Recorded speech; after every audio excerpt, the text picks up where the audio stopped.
I'm over here reading you guys' comments, and I really shouldn't.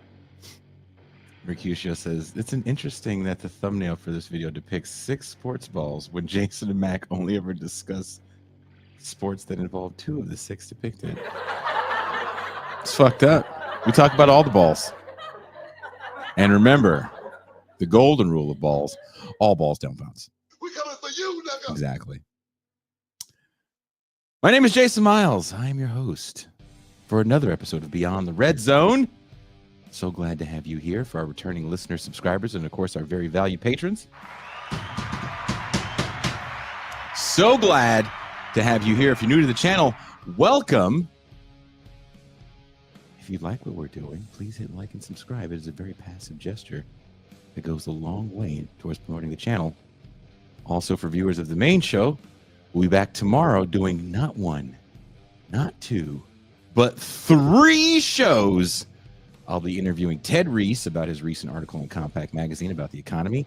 Then, at 6 p.m. Pacific regular time, I'll be speaking with the editor of Current Affairs Magazine, Emily Topping, about her recent article on selling out. And then Emily felt brave enough to join us in the champagne room. It's insane.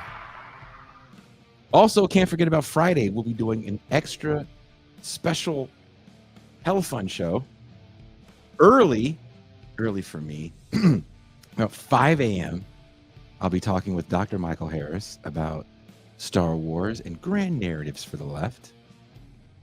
For those that don't remember or don't know, the first, I don't want to say the first live stream because we would do kind of impromptu ones, but making this a legit show on Tuesdays and doing these live stream interviews, Dr. Michael Harris was the first one many moons ago.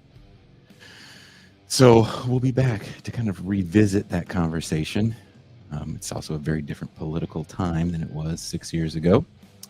Then after Dr. Harris and I are done, we're going to go watch A New Hope. We're going to do a watch party. For me, again, early morning. For some of you, early morning. But for some of the people on the other side of the globe, it'll be the perfect time. No Saturday show, as I'll be making my pilgrimage up north to see my loved ones. So that's a lot. And if you appreciate all the extra shows and watch parties, think about becoming a patron if you have the means and feel so inclined. Help us continue on the mission at TIR to make more irreverent, informative, and lively programming, not just generic content. Your support allows you access to champagne rooms past and present. You get to join us for our patron-only call-in segments, and you get to join us for movie watch parties. I just looked down, and someone says, Jason looks like he got to tune his trumpet. That's really funny. No, these are my Manosphere glasses. It's Manosphere Miles. These glasses allow me to berate women and shit on men that I think that I probably can beat up. Manosphere Miles. Jason is lobbying for the frontman gig for a Sugar Ray reboot. Jesus Christ. That was really funny. Well, it sounds like you guys are, according to my glasses, cuck beta males. You're cuck beta males, and I'm not a cuck beta male. I am an entrepreneur. I have several businesses. I have a transportation company. That doesn't just mean I drive Uber. I do drive Uber, but I also, when I drop people off, I give them a card for my transportation, and it's called Can't Believe It's Not Uber. It's company. It's my own. I'm entrepreneuring. Manosphere glasses. You know what? I'm not even going to read the introduction yet. I'm going to bring Mac in because he understands why you cuck beta males don't appreciate these glasses, my entrepreneurialism, my berating of women. You don't understand it because you're not part of the Kevin Samuels, Square Glasses, Manosphere posse. Matt, come in here and help me. I'm with Mercutio on this. You do look like a very sassy version of Thurgood Marshall.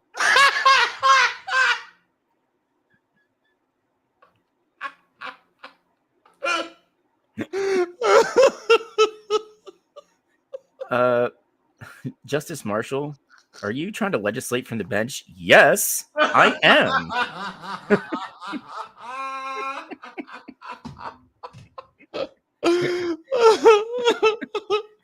I mean, you do look like the trumpet player if you were black, for the trombone player if you were black from Kill Lincoln. I am black. One of my favorite ska bands. So, but I'm black. I know. All we got to do is teach you how to play a brass instrument. You're going to fit in well in SoCal when you get there. I actually played the trumpet in the 4th grade, but I put it down because I saw cuck beta males playing brass instruments. Yeah, it's like something round near the lips. Yeah, so. it's like you put it by your mouth, you're gay. Look, man, I don't make the rules. Yeah, when Jason says he has a transportation company, it's him just renting out his souped up Mazda 5 on Turo. Sometimes I get to use my mom's station wagon, okay? And I can pick up parties of 9 at a discounted rate. The math is always mathing when I'm mathing right. Oh, I see. Mm-hmm. Well, Mercutio heard a rumor that you and I will be branching out on sports coverage to include the upcoming Sumo Wrestling Championship, with Jason proclaiming cake is cake.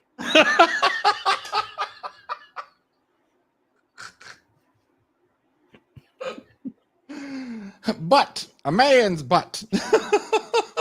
Listen, all you cucks wouldn't get it, but all you cucks cake is cake. It's not gay if it's with the homies. I love Manosphere dudes more than anything else in the world because they say shit with this confidence that is just, it's ridiculous. It's ridiculous. Like Kevin Samuels was the king of being ridiculous. Dude, man. The only person that says the dumbest shit that makes zero sense with more confidence is our current president, right? He's the Manosphere godfather. Like everyone that buys these glasses to berate women, they all look to Trump. Dude, what weirdly would have put that whole thing together with the glasses if you put a beanie on like Tim Pool. Well, first of all, it's very nice today, and I am dressed appropriately, I think, for the weather in Baja. Dude, you are dressed appropriately to play a brass instrument with 6 other people on stage in front of 12 other people at a $1 a beer bar. That's what you are dressed appropriately for. I disagree with you. You are dressed appropriately to tour with Less Than Jake. Well, you are dressed appropriately, all right, to be told, sir, you can no longer be served drinks at this resort bar. At this TGI Fridays. Yeah, you know. You are dressed appropriately to drink too many margaritas at a restaurant called On the Border.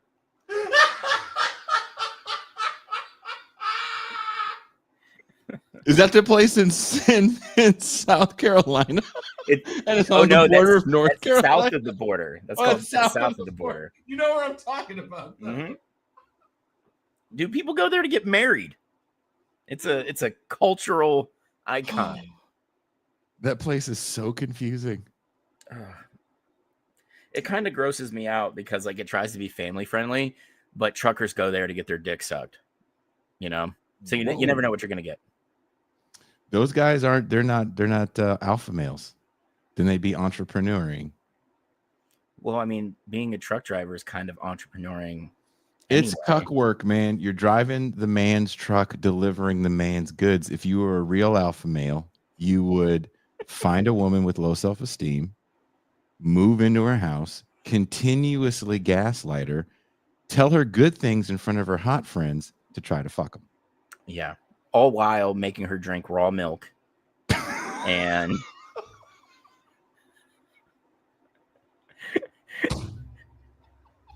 further increasing the size of your brain worm. Yelling at her because she didn't churn butter after getting off of her 4 jobs to try to support me and all of my ambitious hobbies. Yeah. You know, after giving birth to your 4th child out of wedlock while you still rant about God and her 4 jobs.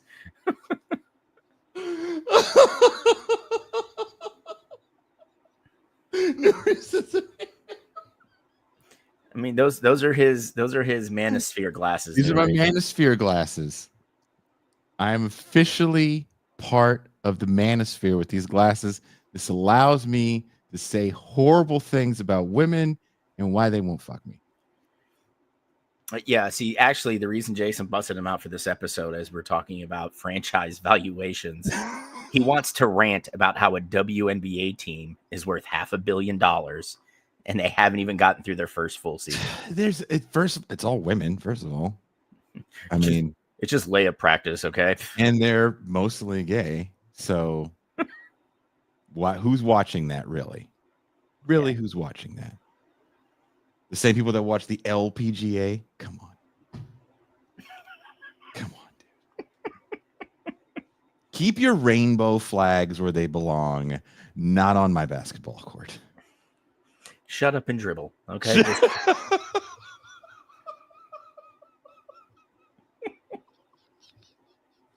It's going to be funny when this bit ends up on Fox News tomorrow and Megyn Kelly's like, this man has seen the light. Yeah. This is how I make all of a sudden you guys like, you see Jason's on Tucker Carlson? Yeah. He's wearing those dumb fucking glasses. He's got that hat on again too, man. I just I watched after you got off the screen. I played a little bit of the Fishbone documentary. Oh, dude, they were so good live, man. Have you seen the documentary?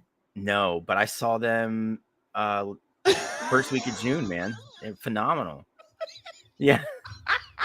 Yeah, Art, he really is.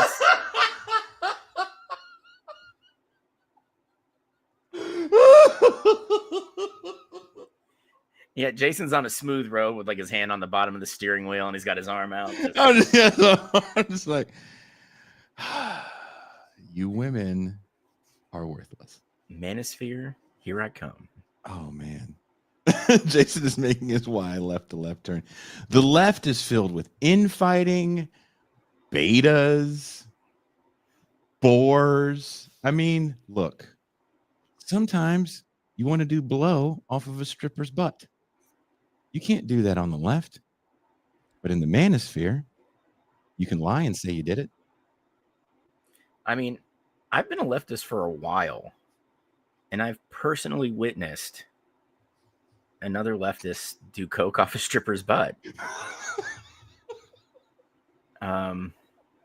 So I don't think that's not allowed. As long as it's between 2 consenting adults, I think we're all okay with the it. Left, you guys care too much about consent. Yeah. Praise Diddy. Sometimes you just, you jerk off your orders to people while you pay for an orgy. That's alpha male shit, dude. You ever been jerked off on by an alpha male? No. I can't say I've been an alpha male bukkake target, okay? I'm happy that I... Dude, Claw's over there falling out right now.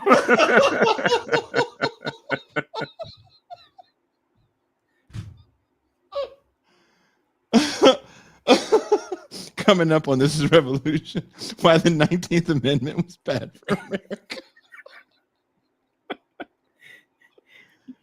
Jason's going to invite me on, not tell me the topic. He's going to go through his monologue, and I'm like, wait a minute. He's like, so today we're going to discuss why women should not vote. Yeah. women. And here with me. Max like, I look like Jim Carrey from Fun with Dick and Jane, and he's just like, You know, you look like Mike Myers. Statistics. When Kanye said George Bush doesn't like black people, Yeah. Mike Myers went.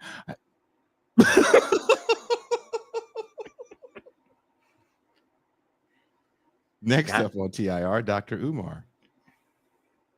Why is it that white leftists love gay black leftists? Because they try to cuck us. I will not be cucked without my permission. Praise Diddy. And now meet Morticia, my chesty dominatrix, and you see Jason like lurch forward because she yanked on his chain. Eric W. says, next on TIR, women have bank accounts. The audacity. I mean, I've never this descent. Oh my God, Nuri. Cosby, Diddy, and R. Kelly, the Father, the Son, and the Holy Ghost. Cosby, Diddy, R. Kelly. Oh God.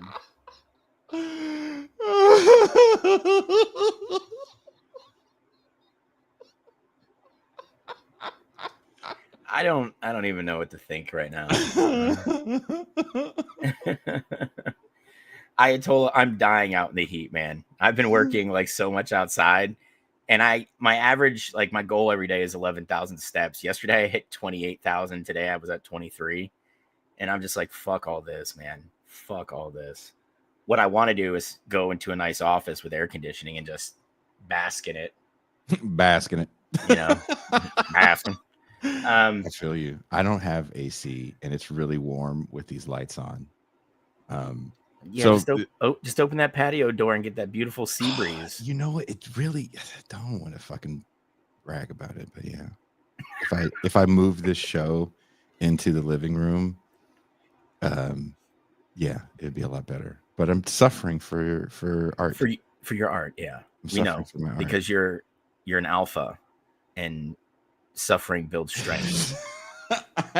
For those that thought that was real,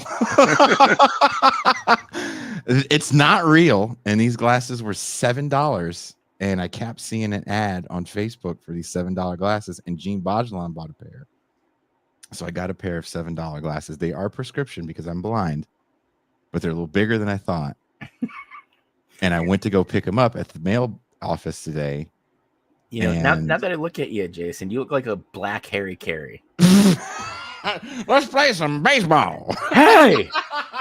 Oh, let's play some baseball.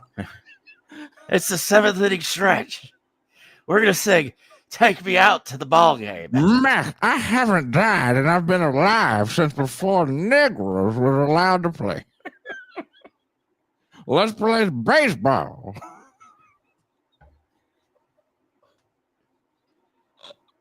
Oh my God! Dr. Clark called it.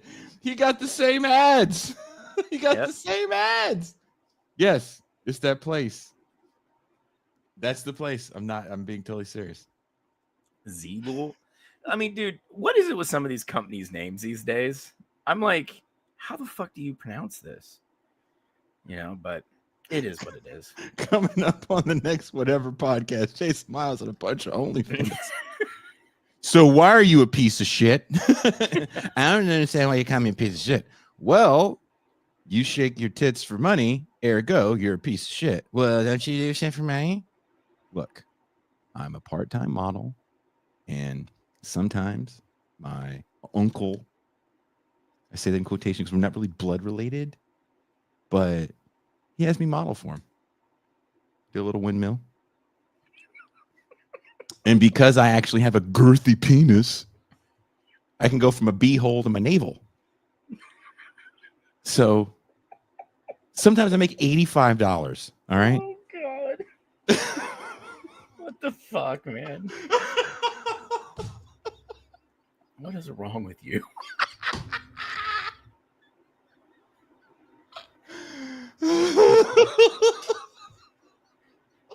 Oh, well, we know that Jason won't be allowed back at the queer cafe after this one. Or will he? So, make with the windmill. Let's see it. Jason's just like, can I get a mocha latte? Oh, you want to see my dick? Oh, that was just a joke. Oh, you're not going to give me the coffee?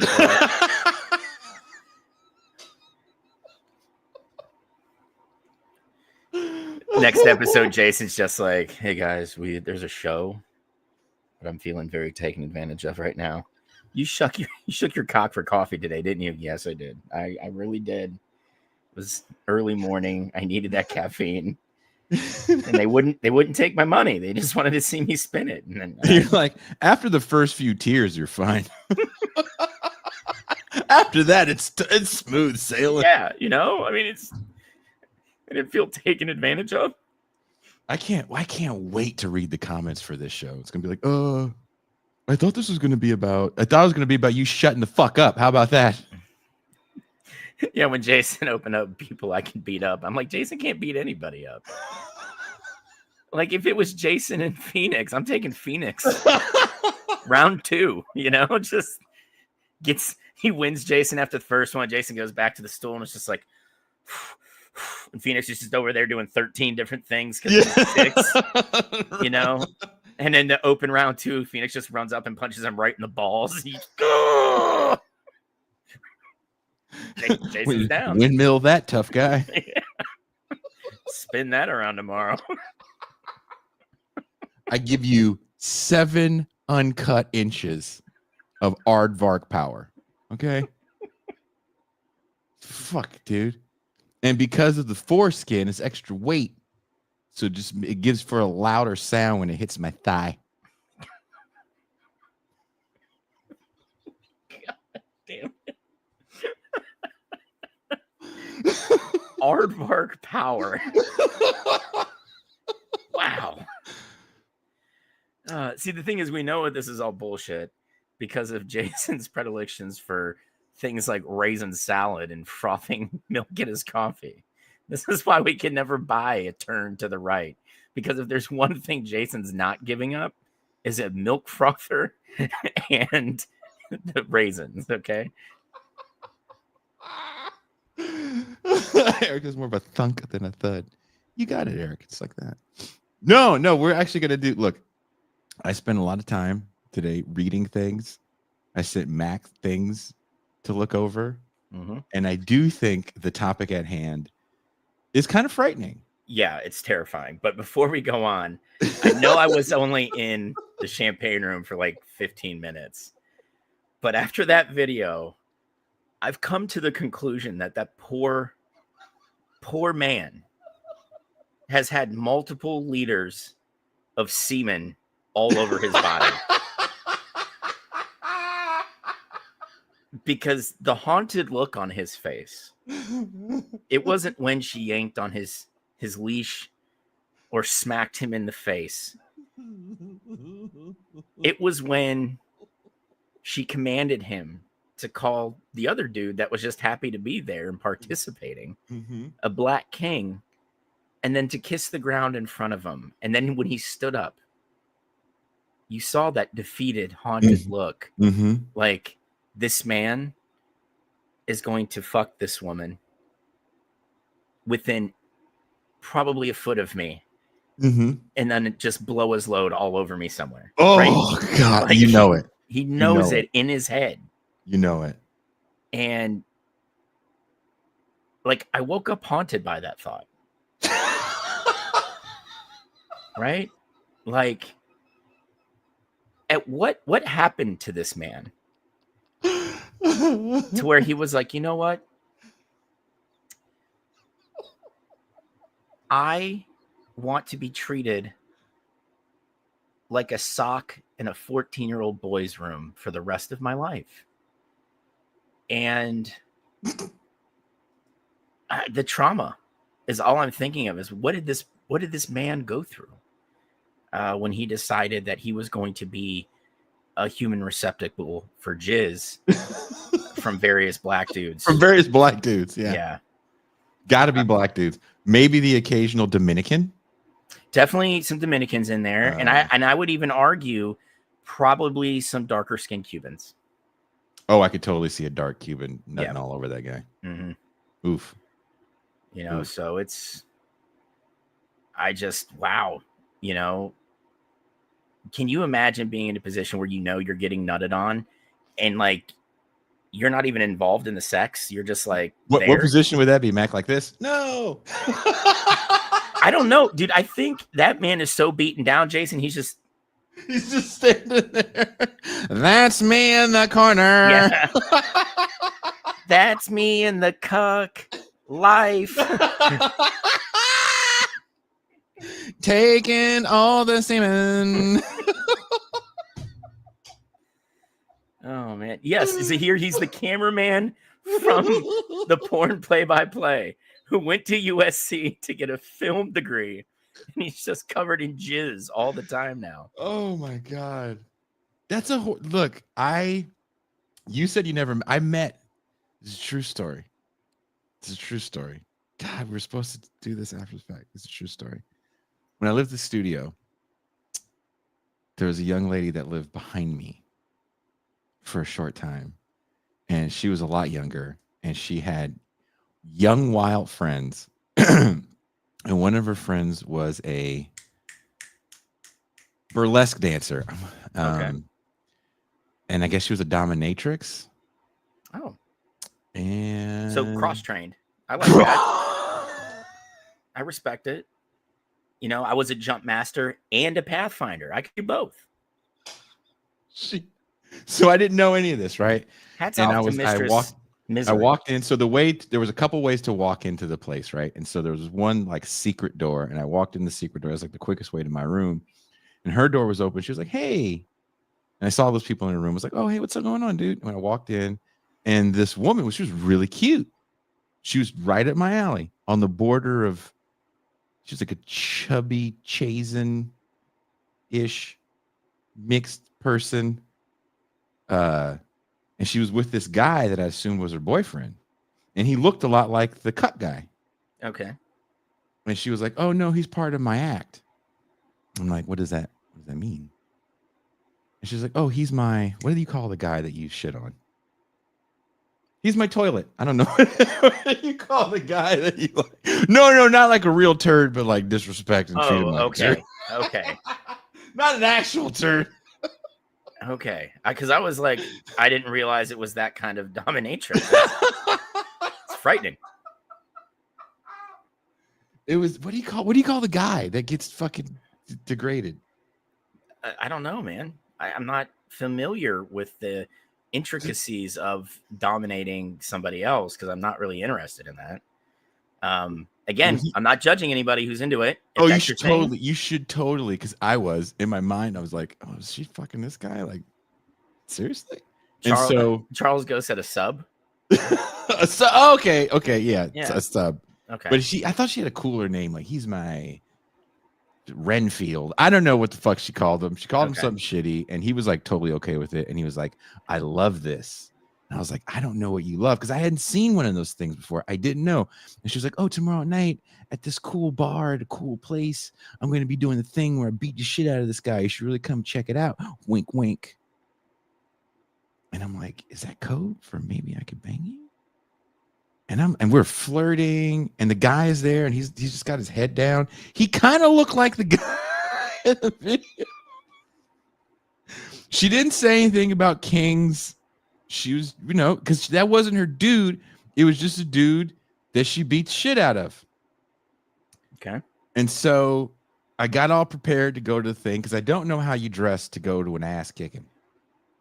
So I mean, chat, we need to know what the proper protocol is to what we wear to what do you wear to a kink ass kicking? Yeah. I mean, is it like business casual? Do you wear a polo? That's Mac. That's how I came. I came looking like an undercover cop. Some pressed khakis and a polo. I probably look like such a fucking undercover cop. Dizzle said, "I got my life back thanks to Zoloff looking ass."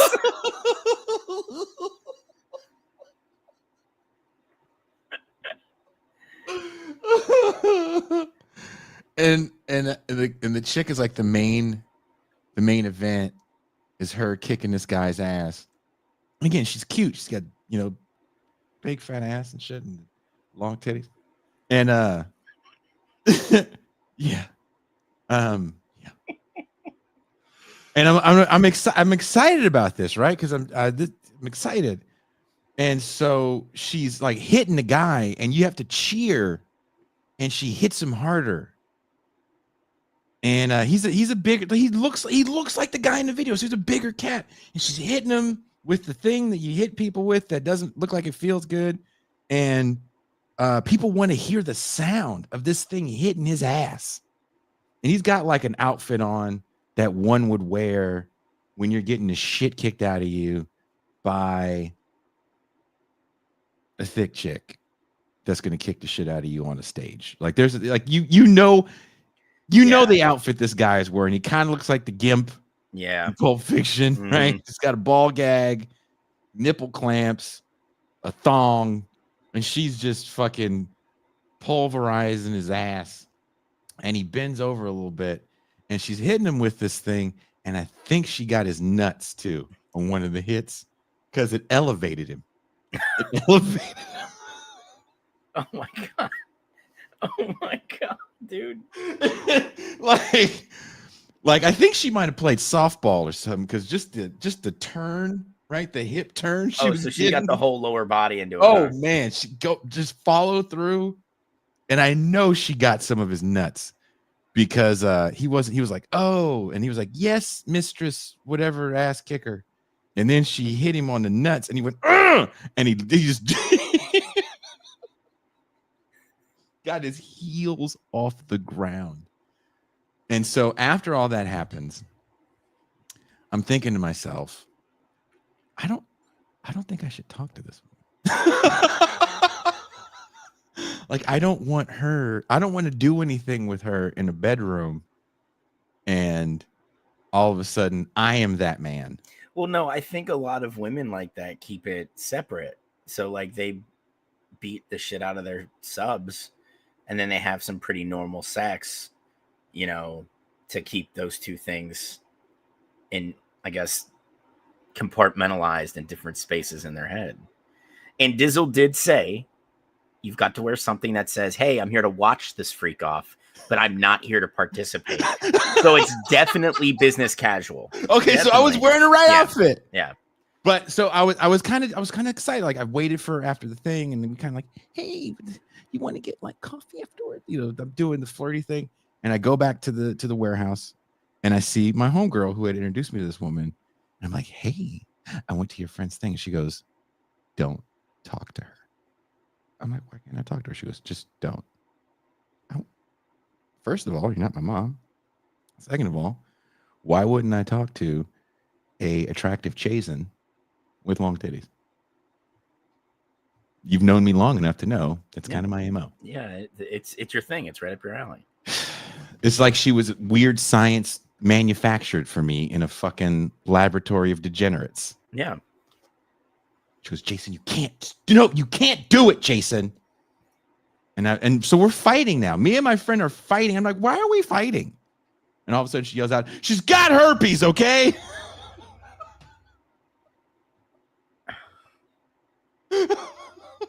Wow. At that point, what you need to do is give her a hug and say, thank you for allowing me to dodge that bullet. Mac, I'm such a piece of shit. I'm like herpes or like, oh my god.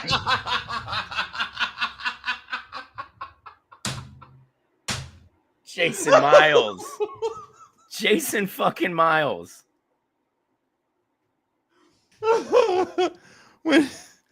When we say,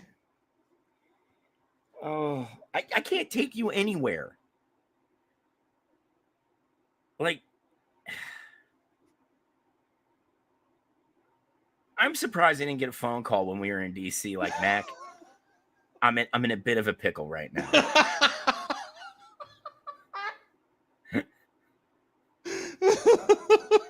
Jared W says the herpes spectrum. Yeah, where on the spectrum is she?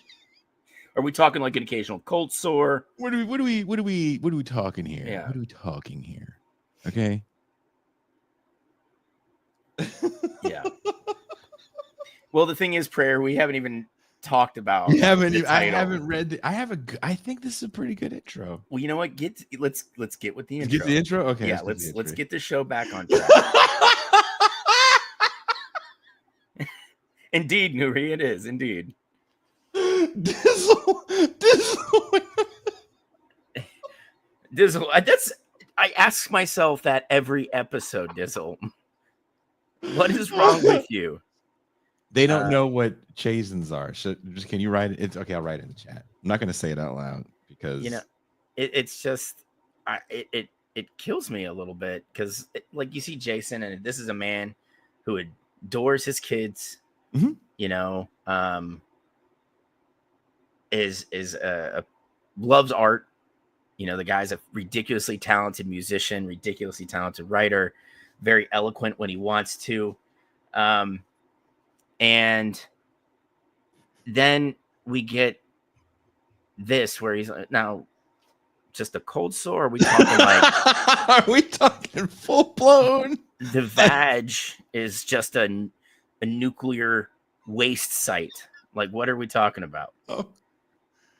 The stories with that person got way worse, and it was even deeper, and it was crazier. But I'll tell you off air one day when we hang out again. But it was my friend was being a real friend at that moment, and that's how you know you have a real friend when they go, "I'm not stopping you from having fun. I'm stopping you from ruining your life. This is a life ruiner, and you're going to ruin your life." Yeah.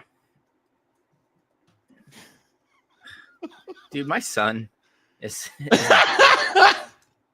yeah, Jason, she shits on people. Yeah,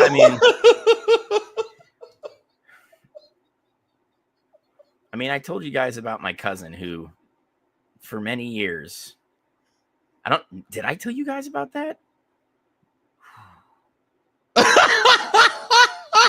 The look on your face, right? It's a champagne room story, and that's all I'm going to say. Keep certain things in the yeah, we already started.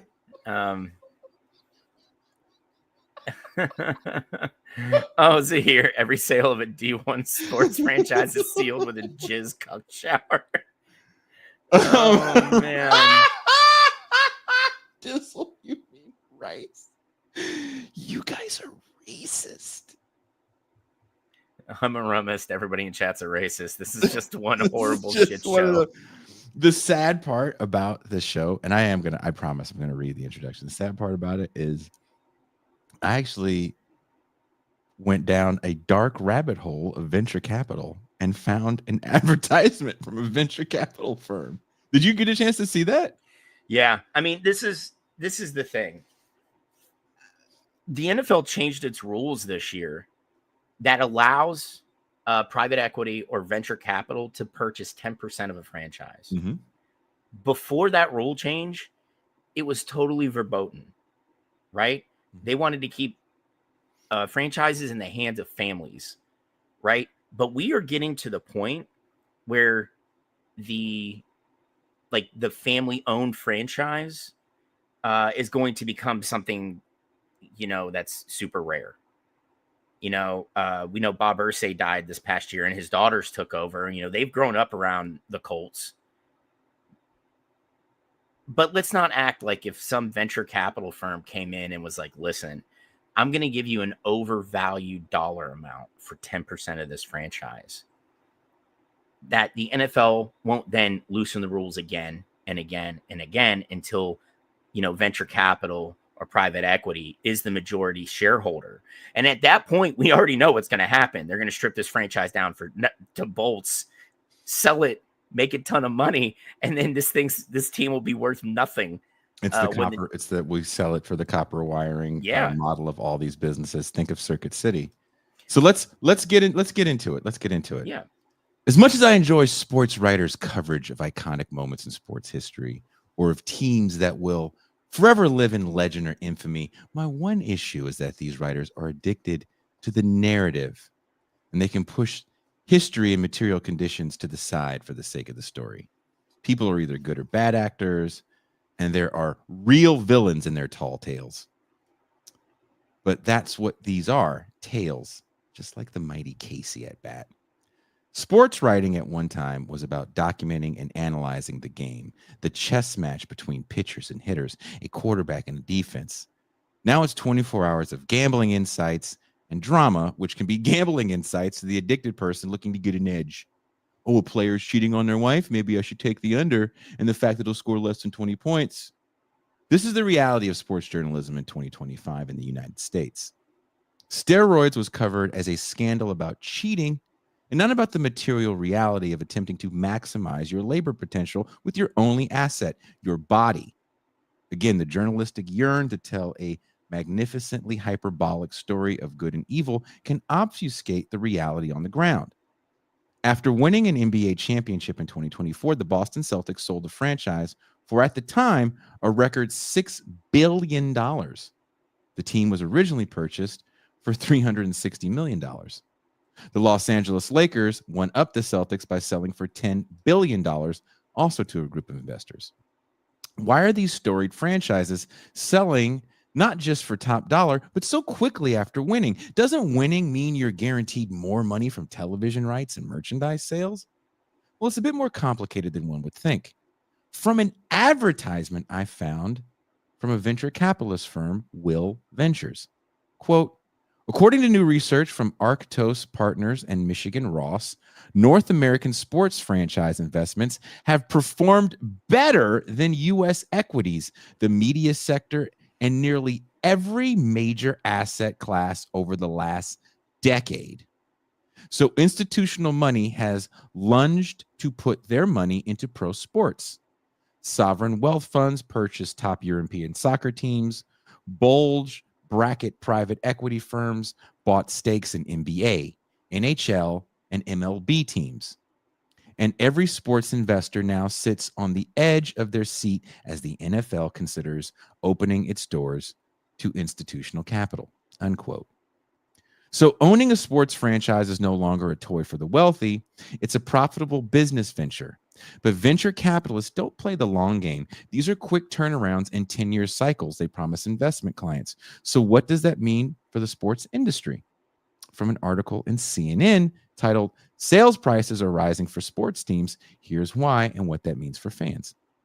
Quote, sports franchises have grown in value over the last decade. Cord cutting, streaming, and DVRs have made it more difficult for advertisers to reach viewers, meaning live sports programming has become more important. Major sporting events have reliably been among the most watched events on television. Sports content is the lifeblood of the media industry, and that drives tremendous value for these franchises, says Lori Bistis, that's her name, Bistis, a deals partner and one of the leaders of accounting and consulting from PricewaterhouseCoopers sports practice. Another factor, buyers of professional sports teams know they will have access to valuable data on the demographics and spending behavior of their fans. Bistis said data can be monetized through different viewing experiences, merchandise, and events. That's insane to me. The increase in sports gaming since it became legal in 2018 is also driving up the interest in sports and sports programming. That's right, your data. Everything is a commodity. Our eyeballs and what we watch now may be our most valuable assets. The shopping mall is a brick and mortar capitalist appendage. It now becomes a virtual bondage as our moods are manipulated through algorithmic surveillance. So, Mac, what does that mean? Honestly, I'm going to take a very leftist opinion on this and blame it everything bad that's happening on the Saudis. All joking aside, they kind of ushered in the introduction of institutional wealth into sports when they started gobbling up EPL teams. Newry bought a very important point. that they're not just buying teams at the top of like the English football pyramid. Mm-hmm. They're buying lower teams too and dumping a ton of money into it, right? We're starting to see people that it's not like, and this is a big difference between American sports and European football, right? Because if you look at a country the size of England, they have hundreds of soccer clubs throughout the pyramid, right? And they're very community based, very, very community based. Mr. Crash, we'll get to sports washing here in a sec. That was kind of one of the points I was going to make. Thank you. And whereas here, we typically kind of matriculate up to 30, 32, and then we cap it, right? We have teams that represent gigantic areas. And in European football, you might have a club that's been there for 150 years that represents one town, and literally 6 miles down the road is another club, right? And these community-based teams are being gobbled up by very rich people, or you get things like the Saudi Sovereign Wealth Fund, which kind of started this whole thing. And now when you look at the kind of sports landscape, you don't have one guy that owns a single team. What do you have now? You have a guy who started a company that has an umbrella organization that encompasses, maybe they own 2 teams out of the 4 leagues here in the United States, an EPL club, or maybe like a Nuri, please correct me if I'm wrong, but whatever the second level of English football is, or they'll own like a Bundesliga club, or not Bundesliga because I think the rules are different, but like in the Spanish league or the French league, they'll own a club there. I know that there's an American that is trying to purchase a club in France at the highest level, but he owns one at the step underneath it, and that's against the rules. So he's trying to divest from one to purchase another. But it's these large umbrella organizations that, Snack, wait, and that's the thing. The Saudi Premier League has kind of become like a soft cushion for superstars at the end of their careers. What is it? Ronaldo was playing there, making a stupid amount of money to play nobody. The Saudi Premier League has like 2 teams, Jason, that are like, that might be competitive in a match or 2 in Europe. And I think they top out at like a couple thousand fans, and they have to play after like 10 o'clock at night because it's too hot to play during the day. Are they live streaming the games? Dude, I don't even know. I will not support or watch or do anything with a Saudi related product. I hate that, professional wrestling, something I really, really love and enjoy, is just being completely co-opted by the Saudi Sports Authority. I hate that boxing, the way that boxing is, which we all know is not a healthy sport, and not in effect of a popularity thing. But it's very dysfunctional. You have 4 sanctioning bodies. They could all have 4 different champs at one weight class, but the Saudis are trying to force through that. Essentially, their boxing authority will be the only ones to crown real champions. And some of the biggest fighters on the planet are taking that money. Like Bud Crawford is taking that money after years of saying he would never do it. Canelo Alvarez is doing it. It's what the Saudis are doing is trying to, like the person in chat said, is to sports wash all their atrocities. And the thing is, it's working. Mm-hmm. Wait until the Saudi Sovereign Wealth Fund ponies up and purchases 10% of an NFL team. Well, it seems to be too that they're also starting certain leagues, because I didn't read, of course, it was kind of a long advertisement, but as it ended, it basically said, look, you can either try to get into an already existing franchise, which does increase the value of them, mm-hmm. or you can create a league. Yeah. And what I found kind of fascinating is one of the leagues that was created, and I didn't even know about this, was a high school league. Did you know about that with Kevin Durant and a couple other big investors? No. And see, this is the thing. When we talk about youth basketball, and this is where it's going to hit us first, right? It's going to be in basketball because we've already kind of seen the separating of these very talented young men and women who really don't play school ball anymore. They're full time, like they do the AAU and the travel ball more than they play in the school, right? That is going to be where it kind of people, groups like the Sovereign Wealth Fund can get their hooks in there. Or you have people like Kevin Durant. I think Steph Curry's involved in it as well. Where essentially their kids will go play against like other NBA kids rather than playing for the private school that they spend a lot of money to send their kids to. Making their own super league. Yeah. And other people will probably attempt to get in. Sell advertising space for it. Like it was the whole thing to me was kind of fascinating because they said in this high school basketball, it's not quite a league. It seems like it's also like training videos and I mean, and that's the thing. That's how it'll start. That's people act like the AAU started out as the kind of the benchmark of, like high school athletics for really talented kids, right? No, that's not how it started. It was just a training thing. It was in addition to you playing at school, right? But then somebody was like, we can pump money into this. How do we do it? Let's buddy up with Adidas. And what did Adidas do? Dumped hundreds of millions of dollars into this fucking thing, right? And now AAU tournaments are on ESPN, right? Why is IMG? It's and I will avow this to my dying day, which is not a real school. Okay, it's a incubator for athletics, and that's it, right? Why are they on television? Oh, I'll tell you why. Because half their football team are children of NFL players that we all know and love, right?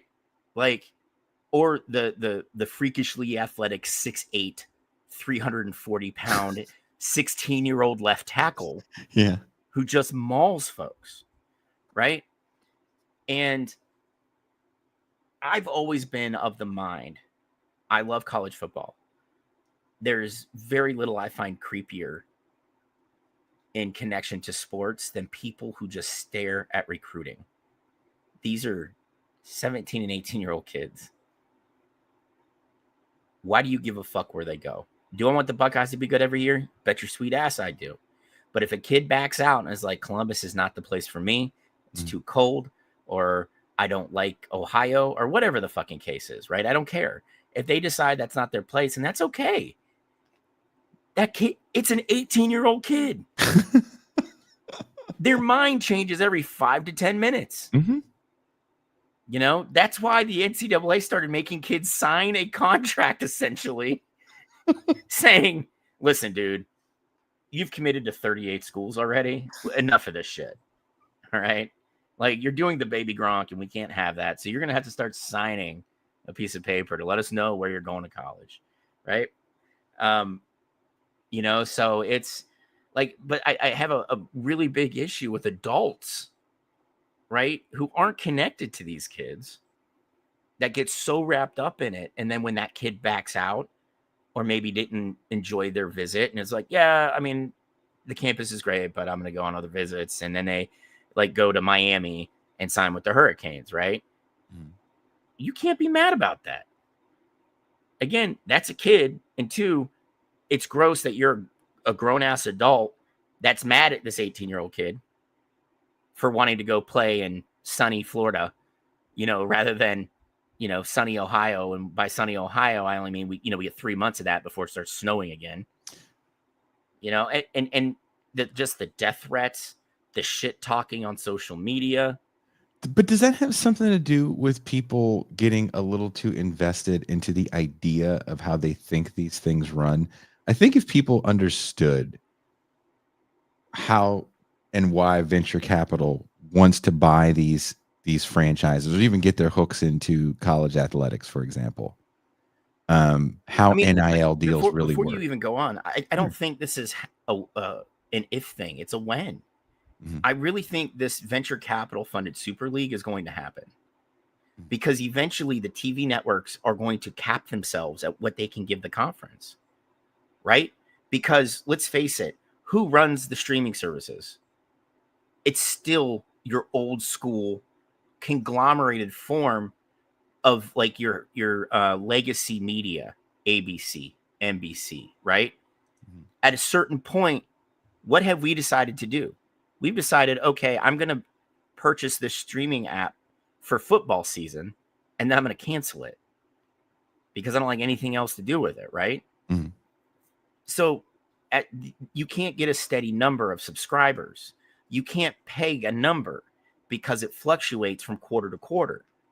When these companies are like, fuck, dude, we're paying out $3 billion to the Big Ten, and now they want $5 billion, and they can't come up with those other $2 billion, those TV networks are going to be the ones that go to the NCAA and the conferences and say, why not just let them fund it? We'll kick in at the same level we have been, but look at all this extra money that you can get from them. I mean, reading all this stuff I was reading for the show today, it looks like the only thing that actually is making money is sports television because it's one of the few things that people tune into. Yes. Game 7s, the Super Bowl. But this is, follow me here. Sure. Sports is a moneymaker. Mm-hmm.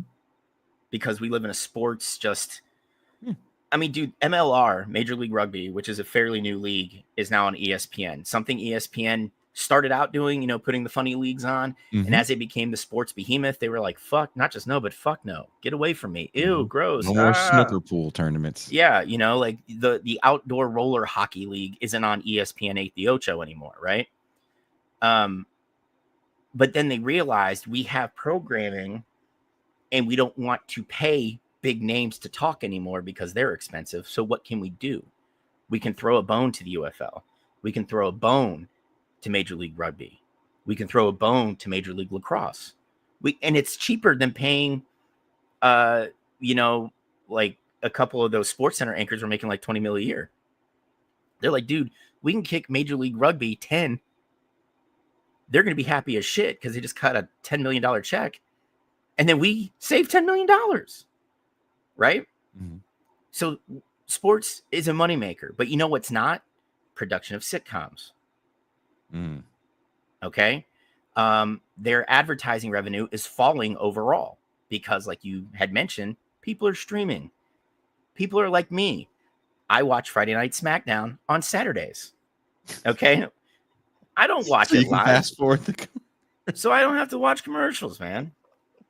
Okay? Like, those types of revenues are dropping. So while sports is a moneymaker, a lot of the other shit they do is losing money. So while you think, man, dude, NBC Universal, that's a one of those GE companies, right? They're not making money. Peacock has been a net fucking loss for them. And they carry Big Ten games. And that's the thing. These companies did not set themselves up for streaming. They were not prepared. They're like, no one's ever going to get into this. All of us are like, fuck yeah, we want this. I don't want to pay my cable company. I'd rather just get internet and stream shit. And then when they realized, we were really enjoying things, they were like, okay, it's time to make our own apps. It's time to make this. It's time to make that. And Newry, they pay out the nose to carry the EPL.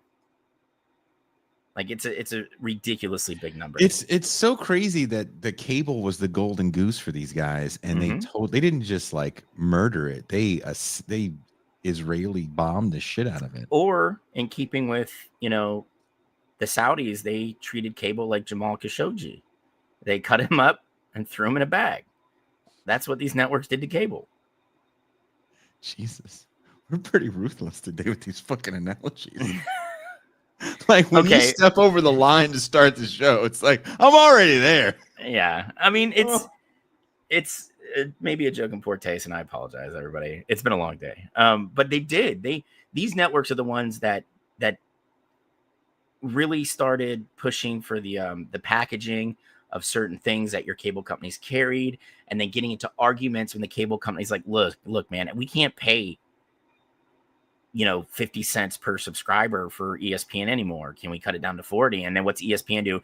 Cox Cable is going to make sure you lose ESPN because we just want to make our bag. Were you watching the game that week that they fucking cut it in the middle of the game? Yeah. Oh, I was at a bar and that happened. I was like, this is crazy. Yeah. I mean, and the thing is, every few years it flares up, right? But it's only a matter of time before venture capital is what's the financial backing for college football and college basketball. And that's going to change how it looks.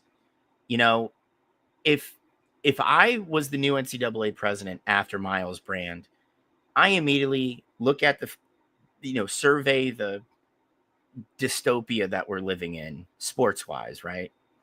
And I go, we need to make this game. We need to keep it as exciting as it is.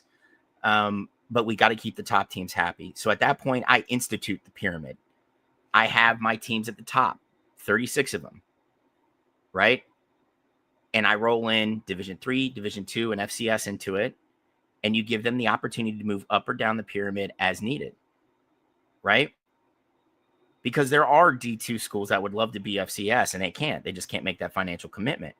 But if you take some of that NCAA money and just block it into sections of that pyramid, you can say, hey, schools, you're going to get X amount from, the TV dollars, from revenue sale, from ad sales, from this, from that.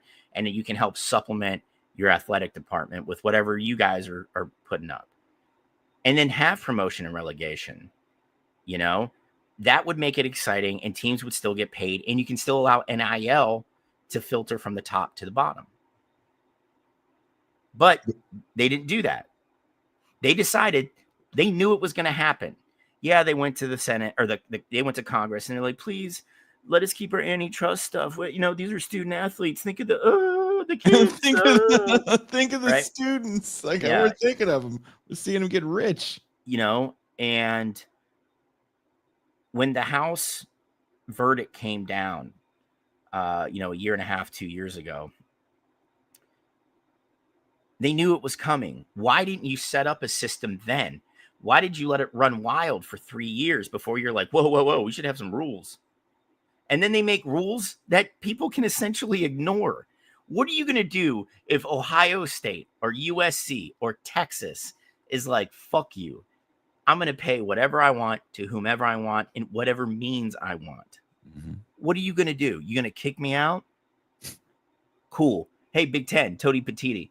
Hey, new NCAA president is trying to flex on us. Tony Petiti calls fucking the SEC commissioner, and he's like, listen, I think it's time for us to break away and start our own shit. And that's exactly what they'll do. And nothing will be able to stop them from doing so. And then you'll have the Big 12 and the ACC just please, I'll mind the stepchildren and work the shaft. Please take us with you. Is you think the Super League is coming? I don't know. I don't want to believe it. It goes back to us talking to Daniel last night. You have our optimistic self. And then you have our pessimistic self. The optimistic me doesn't want to believe it. I think in looking at all this stuff, because I was kind of curious about why one would sell a team so quickly when a team is valued so high, right? The Dodgers, it felt like they sold not too long ago. And yeah, it wasn't too long ago. I know here they are selling again. The Celtics sold after winning a championship. There's a lot of teams across tons of sports that are selling. Well, here's the thing with the Celtics. The Celtics are owned by somebody who owns an EPL team. Mm-hmm. That man who runs an umbrella organization, right? Mm-hmm. Now, the EPL has very strict rules for how much debt your team is allowed to be in. Nuri, I need you to pop up here and put the rule in chat, please, so I can share it, because it's just, I'm forgetting it. right? The thing is, his particular franchise is very much in debt. So he's getting to the point where he will not be allowed to like participate in the transfer window. He's only got X amount of time to get in compliance with the rules. Mm-hmm. The sale is going towards that. The sale of the Celtics is going towards servicing that debt to ensure that he can keep his EPL team. Gotcha. Because the thing is yes, American franchises are ridiculously valued now. And while I'm happy to see it, I still find it very hard to fathom that the newest team of the WNBA is worth $500 million when they're only about halfway through their season, their very first season, right? Profit and sustainability rules. Thank you, Nuri. That's what the former owner of the Celtics has to get in compliance with. You also lose points in the table, which is devastating because you can get knocked down into relegation. Now, the thing is while we have wildly valuable sports franchises, what U.S. sports don't have compared to EPL is a worldwide footprint, right? So you can kind of understand why this guy wants to keep his hands on an EPL team who, while may not be as popular as like Manchester City or Manchester United, you still have people in, across the planet that are running around in that particular jersey, right? But you don't see a lot of like Dallas Cowboy jerseys in Tanzania. Like it's just, that's how it is. And that's something that like the NFL and the NBA and the NHL are trying to kind of fix to grow their game. Nuri, I can't remember off the top of my head, man. I can double check for you, but I'm trying to stay on topic because my brain is fried right now. But I mean, the thing, the kicker is these umbrella groups that own all these franchises, right? You got to think, how are they even financed? A lot of it is through venture capital already, but because it's not backing a particular team, it's not violating league rules. Yeah. Right. They're just funding this particular group that owns these franchises in multiple leagues around the planet. The San Francisco Valkyries, or Golden State Valkyries, sorry, are valued at $500 million, like you said, and could be the first WNBA team to reach the $1 billion valuation. Is this a financial bubble that will eventually burst, or is this a sign that women's sports legitimately are profitable? Is the lingerie football league a relic of a different era, or is it primed for a return, this time with legit investment behind it? I mean, I wouldn't be surprised if they did, right? Like at a certain point in the lingerie football league, it became the Legends Football League, and they wore just like sports bras and like booty shorts. So it offered like 2 millimeters more coverage than their lacy Victoria's Secrets get up. But I mean, there's, like you said, there's programming hours for sport, right? And people are watching it, like how many, going back to alpha male Manosphere Jason, right? Men and women and everyone on the spectrum is watching the WNBA now. They want to, Red Dog, it's the same in Cleveland. The expansion fees, Jason, I didn't know if you saw, but the expansion fees for the WNBA went up to $200 million. I mean, the women's sports is profitable now because young women are playing very competitively at a young age, and travel sports are a thing beyond just like field hockey and basketball. Yeah. And the WNBA has finally hit its stride. I mean, one of the things that advertisement said that I thought was really interesting, and I want to ask you about this, how you feel about this. And I want to ask not just Mac, but everybody listening and or watching and who's going to be listening later. Please leave a comment. There's a few leagues that are fascinating to me. So the WNBA is finally coming into its own. And people go, finally, it's been 25 years, almost 30 years. But people forget the NBA was not profitable for decades And until Magic and Bird and Jordan all hit the scene in the mid to early 80s, NBA playoff games were tape delayed. Yeah, I mean, I remember that. I'm old enough to remember the tape delayed NBA playoff games. People don't realize that the NBA, and keep in mind, they didn't have to open their books, like by law until the late 80s. They cried poor forever. I mean, you guys have to realize the NBA may have postured and said, "Oh, we're so much better than the ABA. We're a better product. We have better players." Meh, meh, meh, meh, meh, meh, meh. They wanted the merger every bit as much as the ABA did. And why?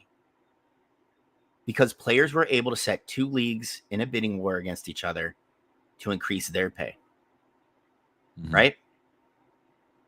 So if we eliminate one league, we can go back to a baseline, what we were dealing with before. Right? Here's the thing. The NBA wasn't profitable at all. And this is just conjecture because, again, they didn't have to open their books legally until the late 80s. But they didn't really make any money until like 83. So this league was around 40-something years before they ever made a dime. Mm-hmm. You had individual ownership groups that were making money. But the league overall was not. Like Jason said, playoff games were tape delayed.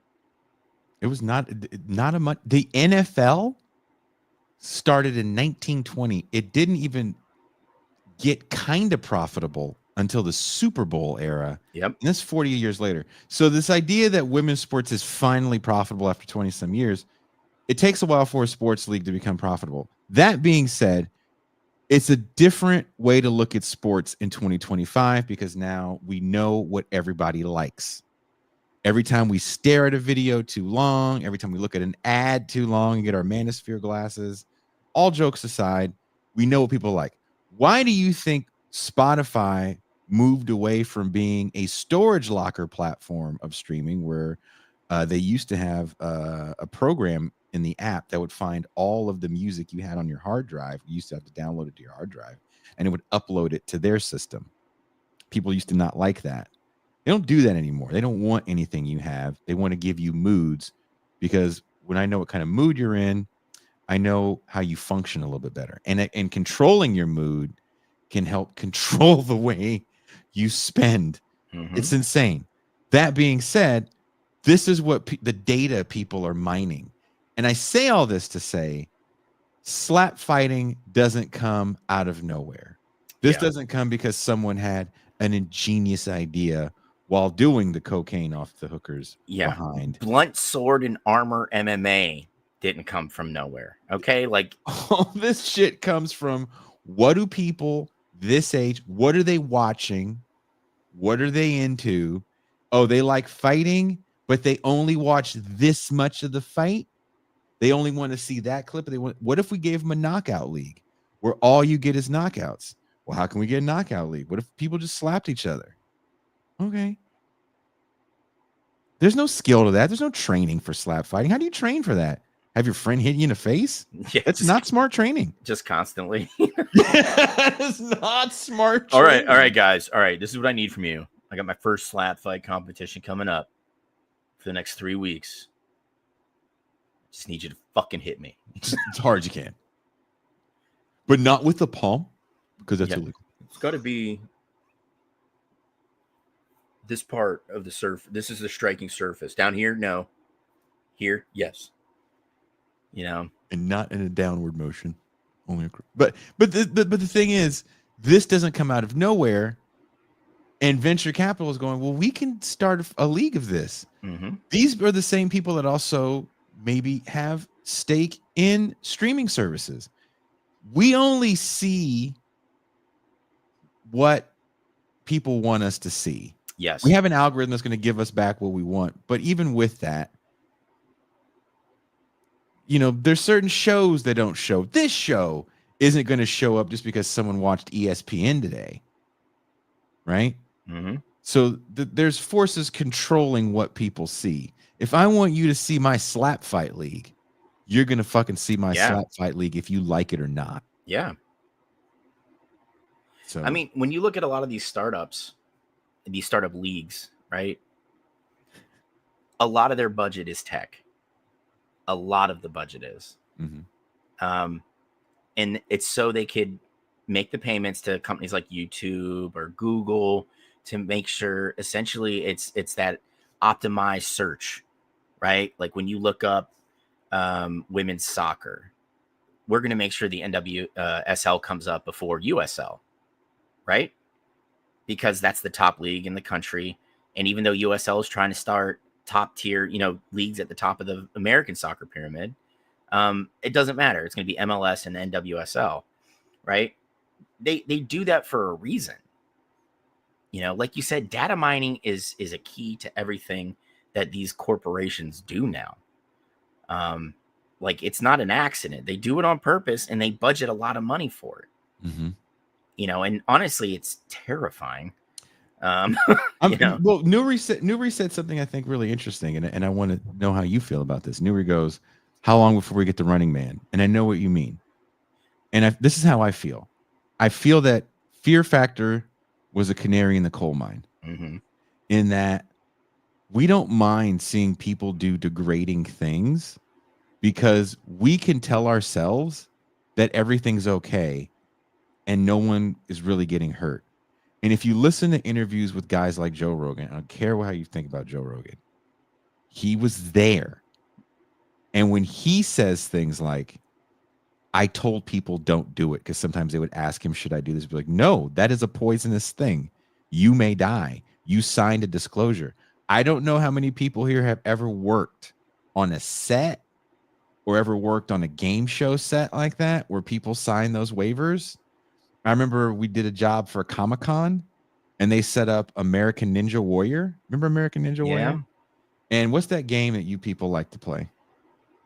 Assassin's Creed? Am I too old? I enjoy Assassin's Creed. So Assassin's Creed had a new game that year. This is 2014, 2015. So whatever new Assassin's Creed came out that year.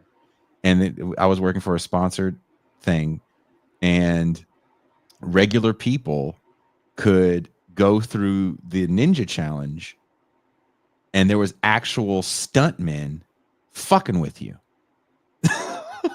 So there was like people dressed like assassins that would like flip on the thing. And like, yeah, I'm being totally serious. So you had it was regular people. These were not people that it was just, hey, there's this big fucking American Ninja Warrior thing with real assassins fucking with me. This is kind of cool. And someone broke their leg.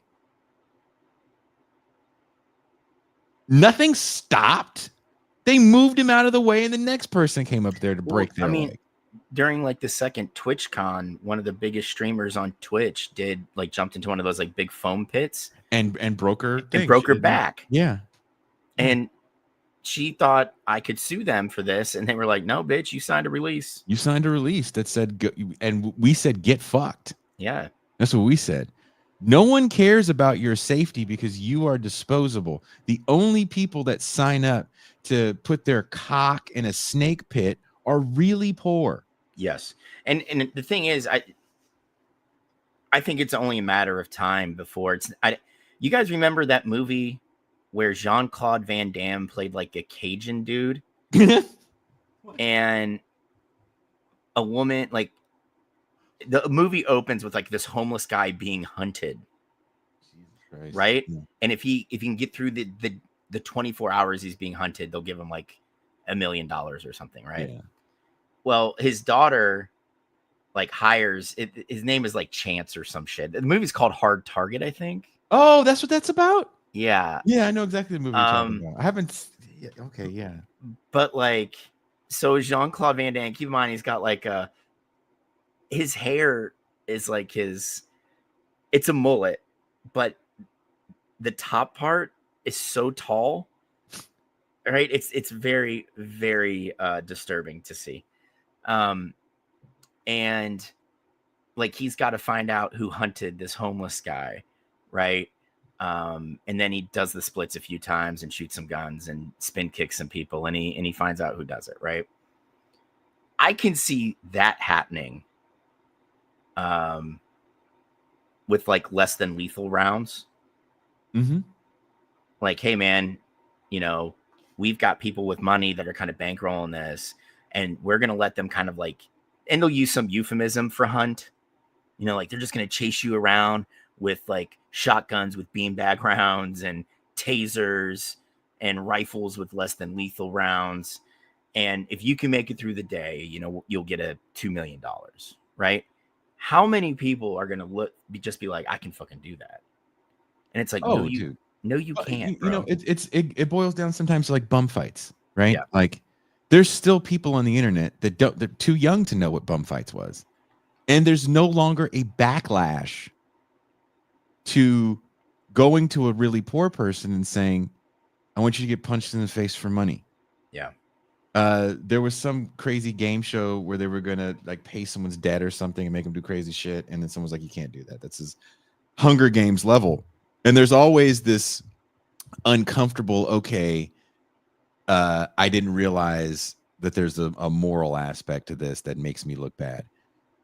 I want to know, do people care about looking bad in the moment that we're in right now? Because I think cats can feel good about themselves by saying, but so-and-so had an opportunity to make a gajillion dollars. Yeah, and that's the thing. It goes back to what we were talking about yesterday, right? COVID introduced people to mass, you know, loss of physical life in a way that we haven't really seen before, you know? Damn. And I think that has kind of maybe taken away from somebody being reticent from doing that, you know, like, hey, you know, here's this really demeaning thing where you're going to be hunted, or like you said, we're going to beat you up and you're going to get X amount of dollars at the end. There are going to be people that just watch it, right? There are going to be people that do that. Oh, dude, yeah, Snack Weight, the shit Mr. Beast did was atrocious. So I don't know if you've ever read the book, the Stephen King book, The Running Man. I think it's under his name now. He put it finally came out under King instead of it's Bachman. Under his name now. It's been that way for a minute. Richard, whatever it was, I forget. But Richard Bachman. Bachman, yeah. That's so The Running Man is a series of different games people join, and one of the games is people with heart conditions that can't afford transplants or healthcare run on a treadmill as long as they can, and they usually expire before they quote unquote win. And so the fact that, again, people are doing these things in real time with this philanthropic patina, I think. Like Mr. Beast comes on the scene because he's the nicest guy in the world. And he's making everybody's dreams come true. And people love watching these videos where someone just gives a homeless guy, because they were nice to him, you know, $100 billion. It's like, well, I don't want to live in a world where there's that level. Yeah. and someone has to be the nicest individual in the world. That's not what a good world looks like. Yeah, but I don't think we're far off, man. I just think that people are kind of, they're inured to violence now. I mean, the thing is, since you and I have like grown up and become semi-functioning adults, we've actually watched war on TV multiple times, right? Yeah. We've seen huge upticks in school shootings that are no longer just, we see the aftermath. We're watching them in real time.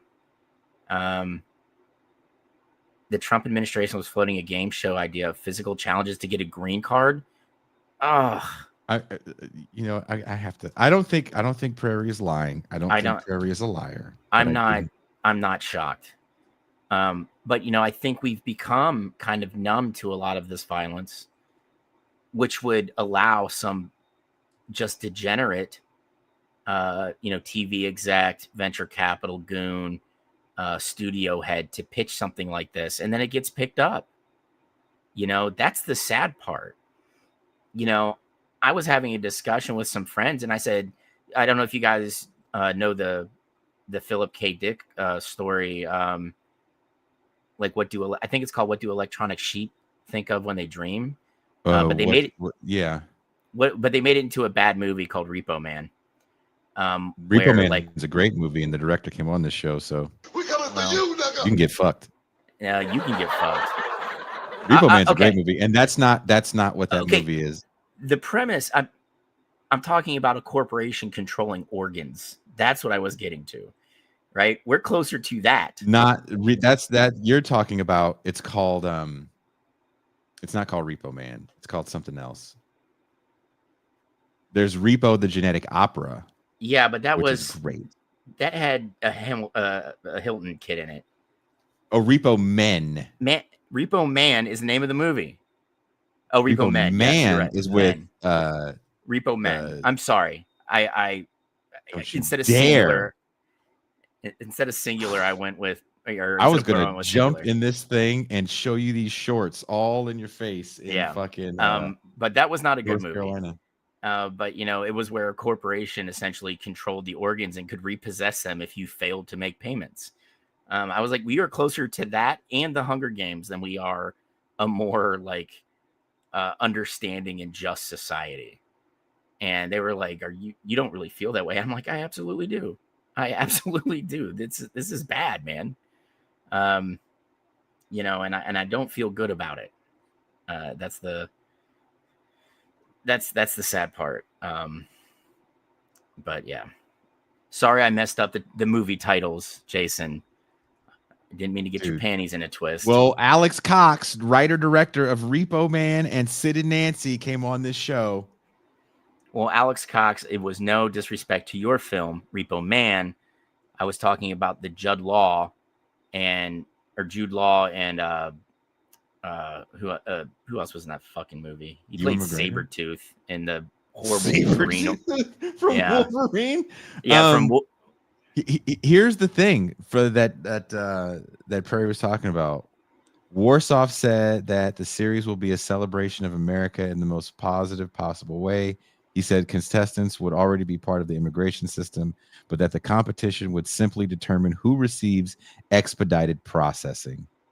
All I'm offering is a jump to the front of the line, he said. This is the same guy that did Duck Dynasty, apparently. He presented the concept to the Obama, Biden, and Trump administrations, all of which expressed interest, but the project was never implemented. The show is expected to open with 12 pre-selected contestants living at Ellis Island aboard the Citizenship. Jesus. Where they are welcomed by a celebrity host and presented with a personalized baseball glove. How much you want to bet that celebrity host is going to be like James Woods? Oh, he would love that. John Voight. Dean Cain, maybe? What if it was Ted Nugent? He like comes out and he's like Wango Tango. From there, the contestants travel the country by train, stopping in different regions to compete in challenges based on classic this is how you know it's not real. Travel by train in America? Bitch, please. Such as log balancing in Wisconsin, rocket building in Cape Canaveral, or working on a car assembly line in Detroit. U.S. citizenship and immigration services officials may assist in vote tallying. As the competition progresses, eliminated contestants would receive American-style consolation prizes like 1 million airline miles or $10,000 Starbucks card or free gas for life. Free gas for life. I would totally lose for free gas for life. I would just beat the shit out of the dude who won that card and then take it from him. That's what a lot of people do with certain services, and I don't want to throw that out. I'm kidding. I'm not assaulting. That happens more than you. I will not assault immigrants. I will not assault.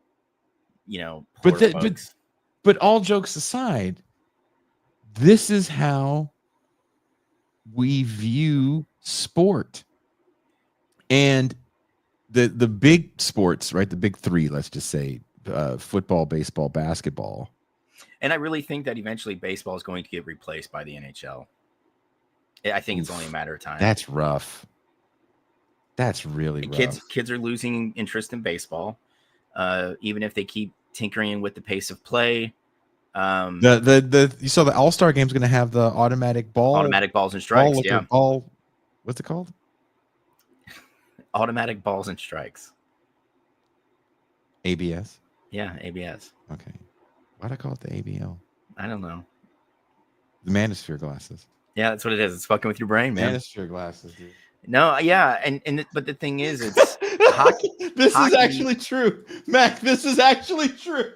Jason's been listening to so much yacht rock that his hats are for That captain is not hats. a lie. That is not a lie. Oh, Zahir. That is not a lie, dude. Well, weird. I know hockey is expensive, but here's the thing: hockey is having a huge resurgence in the Sun Belt. I mean, Weird. just huge resurgence. Florida just won back-to-back cups. Is that just because there's no black people there? Like, where can I go in a nigger-free environment? But like baseball is, they're hemorrhaging young players now. And we're seeing the abuses that are caused by it with some of these academies that major league teams run in like the Dominican Republic or in Venezuela. And it's really fucking gross, man. But like hockey is going through a big uptick, with the World Baseball Classic. I think we're going to have issues with that because of the current Palestinian support level in the United States. When Team Israel comes and a bunch of people just buy tickets to whole stadiums and not show up. Oof. Or just don't.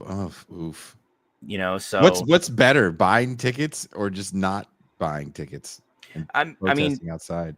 Yeah, you'll probably see both. Honestly, you'd probably see both. But like baseball is starting to matriculate into places like the Mediterranean area of Europe. Australia's got it has a semi-functioning professional baseball league. But hockey's having a huge resurgence, and I think it's only a matter of time before it replaces like Major League Baseball and our top three when you're talking about the big four sports in North America. If only because a lot of people find it a lot more exciting than baseball. So we all know who the base fan model is for Major League Baseball. No matter what Rob Manfred says, it's like a mid 60s, early 70s-year-old white dude who's yelling at the sky for 5 out of the 9 innings. Well, I think the international play in baseball now with all these Asian athletes is really changing the landscape of the game. And I don't know. I think Ohtani is for baseball what Michael Jordan was for basketball. Yeah, but again, Major League Baseball doesn't know how to market players. They haven't forever. They're horrible at it because there's no everyday thing that you're gonna get for your base. Like there's no shoe, right? Who's walking around with cleats? Well, Ohtani, this is what kills me. Ohtani's cleat is like he's the head sponsor for New Balance cleats. Yeah, is it dope? Is it a dope shoe? It's a cleat. It's a cleat. Like there's no one I know that's like, dude, you got those Ohtani cleats? Like, shut up. Yeah, but like, if you're into the dad look for barbecue, just know that Shohei's pitching your shoes, man. I'll say this much: the Dodgers winning the championship, I see more Dodger shit. I already live in Dodger light. Like, no one is a Padres fan. Come on, who's really a Padres fan? Really? I have one friend I met in the military, and he was a guy that joined the Marine Corps and got stationed at 29 Palms. He's just down the road from San Diego, and he was from San Diego, so he was like a diehard Padre fan. Like, was he old enough to remember Tony Gwynn? Yeah. At least Caminiti. If you remember Tony Gwynn or Caminiti, in all fairness, you're probably a Padres fan. He had a Kevin Brown Padres jersey. Fuck. Okay, like,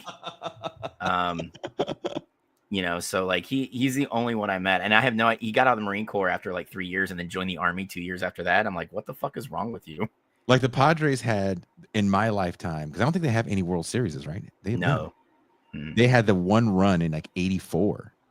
And then in 97, when they got swept by the Yanks. Too, yeah. So 2 runs in a million years. Mm-hmm. Look. There is no rivalry with the Padres and the Giants. There is no rivalry with the Padres and the Dodgers. No. Padres rival. You got to look at San Diego, and like if you're looking for a divisional rival, look east to Arizona. Okay. Go Giants, make one up because those other 2 places do not give a hot damn about you. No. But like it's some Red said that he thinks that baseball will stay above because of salaries and things like that. Dude, Red, I'm going to tell you right now, a lot of Major League Baseball owners are highly leveraged, in that, yes, they produced enough money to purchase the team. They just don't have enough money to operate it to where the team has a chance of winning, right? We're getting to a point in baseball, and I say this as a Guardians fan who went to the World Series in 2016. Player development is very important, but a lot of the have-not teams and a lot of the what you would call like the mid-markets, it's going to be like it was in the 80s. They're going to become farm systems for teams that are owned by much richer men. You know, they'll constantly develop players and then trade them away before it's time for them to get paid because they can't afford it. You know, we're seeing a stratification in baseball that, you know, people are like, well, if they had a salary cap, the players will never go for a salary cap because that would lower their salaries. You know, that's the Ohtani. That's the Ohtani. Keep talking.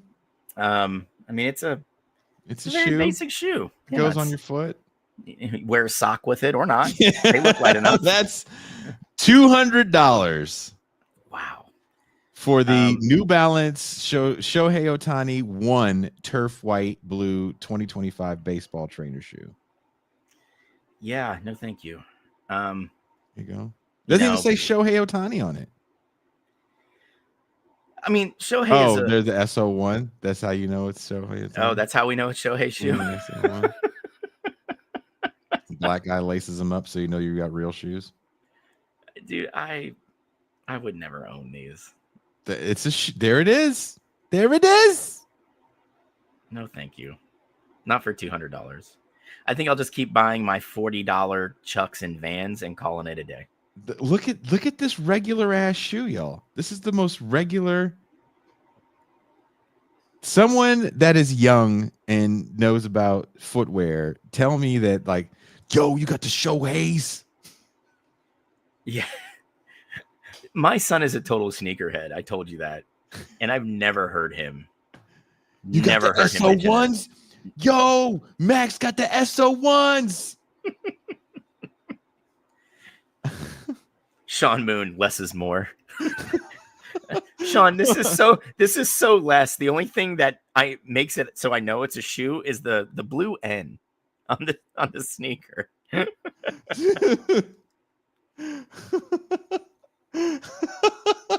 Like, who, seriously?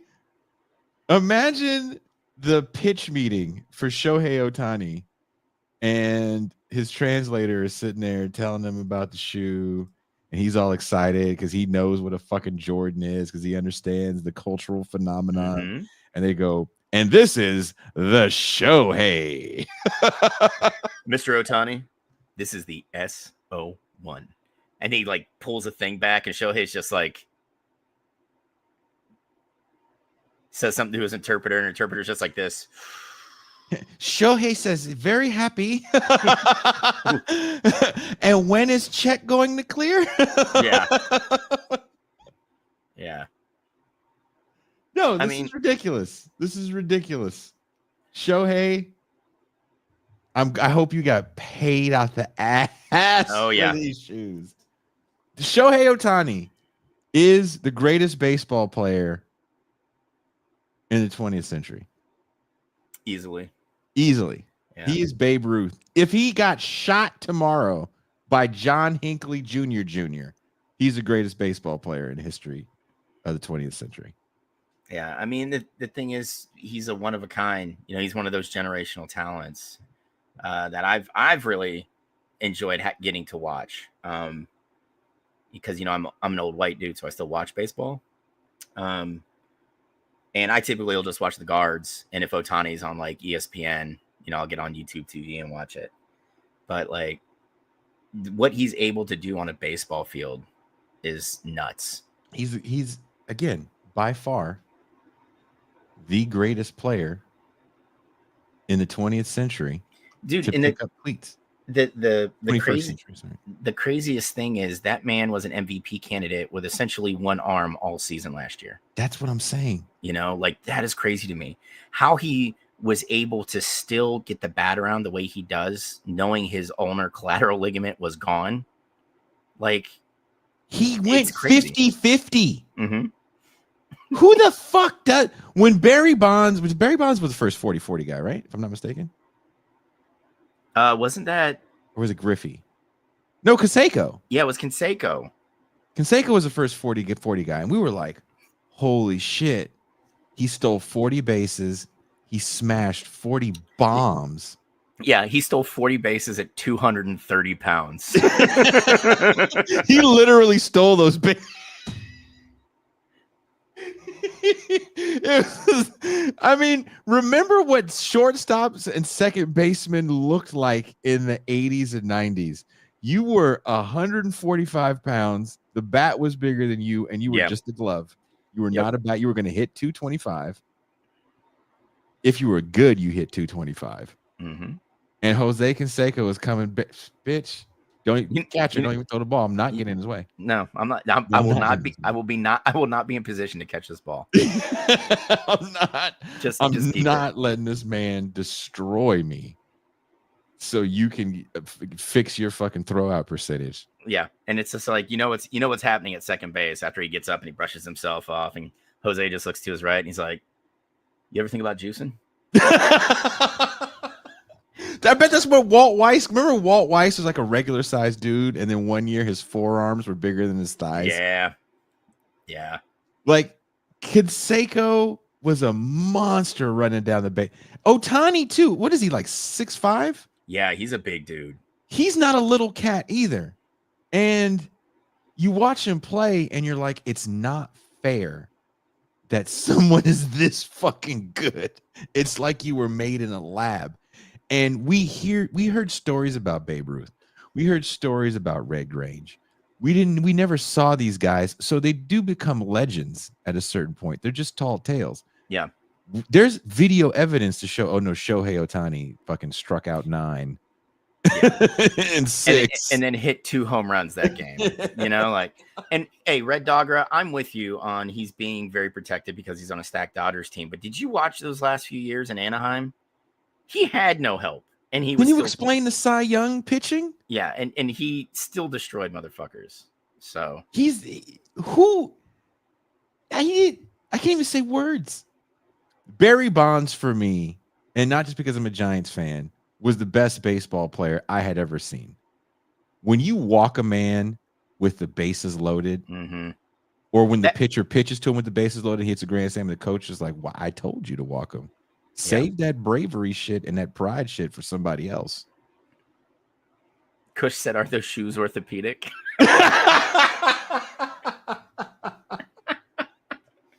No, I mean you're absolutely right though. Like nothing says fear like bases juiced. Bonds is coming up, and you already see the catcher. He's already got his hand out for the intentional walk. Don't even 4. 4. Just stop. You watch Shohei Ohtani play, and first of all, the game has changed so much. You're watching a leadoff hitter hit 50 home runs and have like 130 ribbies. That's insane. Yeah. I agree. Mookie Betts, if Shohei Ohtani is Michael Jordan, Mookie Betts is Scottie Pippen. Yeah, and then you have like Freddie Freeman there who's,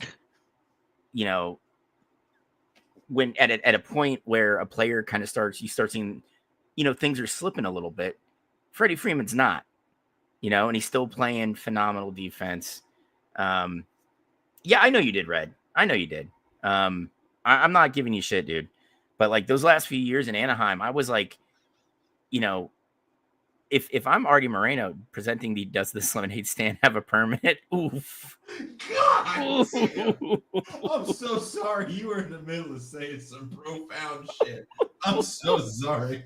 But goddamn. Hold on. Who said that, Jason? Who said weird Solowski? Weird. You're absolutely right. But that guy, like when he gets out of his this dude's in a black Tahoe, right? Only the back windows are tinted because he's staying within the limits of the law. And he's the guy that gets out and he kind of pulls up his like 5'11" tactical pants with a polo for like his golf club, stenciled on the polo. and it's moisture wicking, and he's got to tuck his shirt in a little bit. He walks up to that kid in those shoes and that getup with his badge still on his belt. You know, you got a permit for this lemonade stand? With his badge on his belt. Sir, I'm 8. Why don't you go get your parents? Ma'am, I'm gonna ask you. I'm a police officer. I'm well within my rights. Ma'am, shut your mouth. That's that kind of cop. Not even on duty. Not even on duty. He's going to pick up his kids for his one visitation weekend of the month because he used to beat his because he used wife. to beat the shit out of everybody in the house. Yeah, you know. Then he found Jesus and sobriety. His kids still don't want to hang out with him, but they're forced to. You know, he's on his way to go pick them up, and he's got to stop and be an asshole to a kid trying to get a couple bucks by selling lemonade, man. Nuri, I hear so many Nugenics ads driving up to the Bay Area. I've been tempted to call the number for the free bottle. I'm like, damn. I mean, would Frank Thomas really lie to me about taking testosterone orally? Yeah. No, Red, I'm with you. Tariq is out of his mind. I think he wins the AL Cy Young this year. And you guys might think I'm crazy, but Paul Skeens, man, that guy's going to win NL Cy Young with a sub 500 record. But it's because he plays on a team that is allergic to hitting the ball. So the last thing that kid with the lemonade stand heard was the Albanians. Not even the Armenians, the Albanians. Like snack weight Nugenics is an orally administered testosterone replacement. It's a booster. Gives you a boost. Don't buy them because it's not real. Apparently, there's no evidence that these orally ingested tests. Every time I say this, I feel like someone's gonna be like, "Pause." You're not sucking off an elephant. It's a pill. Yeah, that's supposed to boost your testosterone, and apparently they really don't. But Frank Thomas is like, I feel better. My hair grew back, and my dick grew 3 inches, and it's hard all the time. You hear that shit for 24 hours driving back and forth. You're like, is it really going to be bad for me if it's free? If they're giving it away for free, it must work. Yeah. But yeah, I mean, it's kind of getting back to the point because, like, I have to go to bed soon, guys. I'm fucking exhausted. You know, sounds like splooge. Oh my God, is he here?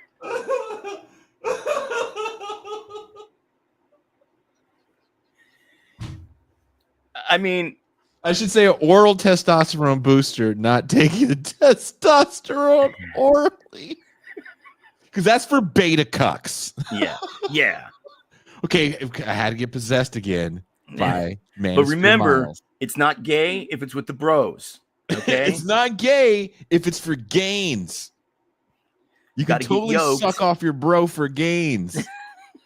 If your bro is using eugenics, you can't afford it. Suck him off. If you try to jerk him off and catch it, you're going to lose some. It's too valuable. Take it all in the face.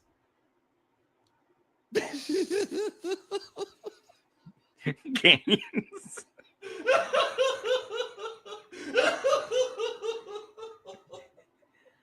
We started out off the rails. We will end off the rails. We've achieved Zen.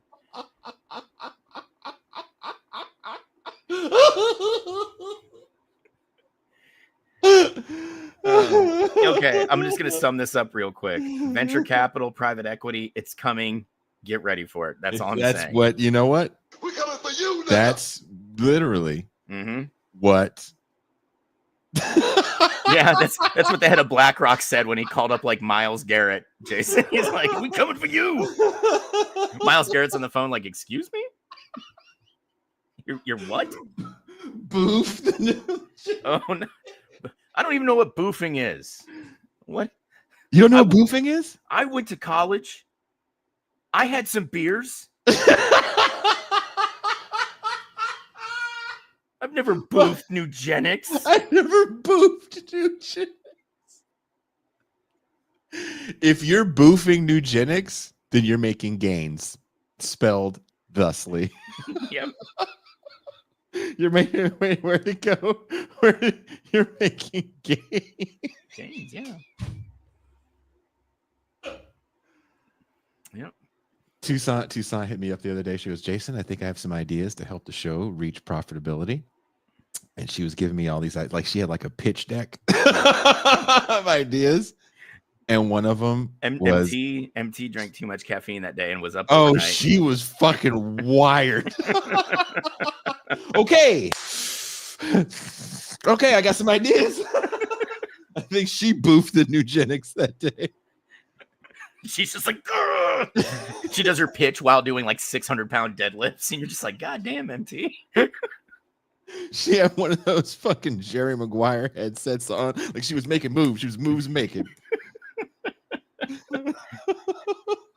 She goes, we should have a shirt, and maybe you don't care, and we'll violate the trademark, and it says hot Cheeto behavior, but it's in the hot Cheeto logo. And I was like, and she had a whole list of inside TIR jokes, shirts that we should make. And I thought that was the best idea. I was like, I would rock a hot Cheeto behavior shirt so quick. Oh, dude. Yeah. Yeah. There's probably a couple other ones. I would even dare to venture a pog chasing MLK shirt. Yeah. We just don't know how to do some of that shit because we're so mean, and I don't want anyone to get in a fight over. Yeah. I don't think Anglo pessimism. They'll give you like, what the fuck is that? Oh, but dude, if you had Pog Chase or MLK, somebody might try to fight you. Yeah, and that's the sad part. Maybe not do that one. Maybe. You didn't get pink eye? Yeah, I believe that would be a good one too. Oh, Zahir he pitched a good one. I'm not a racist. I'm a rumist. And just Mac. It's just Mac standing. Just